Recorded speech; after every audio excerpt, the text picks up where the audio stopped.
தஞ்சை மாவட்டம் ஆடுதுறை காவல் நிலையத்தில் தாய் கதறிய நிலையில் மகள் கண்டுகொள்ளாமல் சென்றார். ரோஜா பானு என்பவர் மெட்ராஸ் உயர்நீதிமன்ற மதுரை அமர்வில் மனு தாக்கல் செய்திருந்தார்.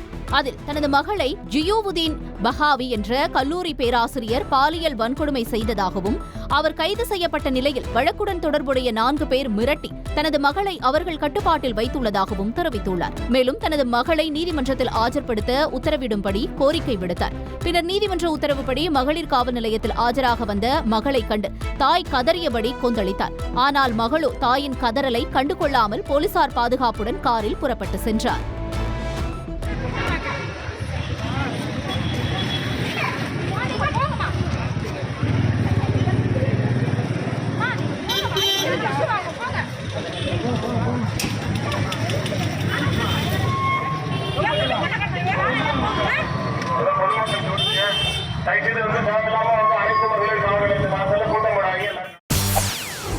செய்திகளை உடனுக்குடன் தெரிந்து கொள்ள உடனே சப்ஸ்கிரைப் பண்ணுங்க.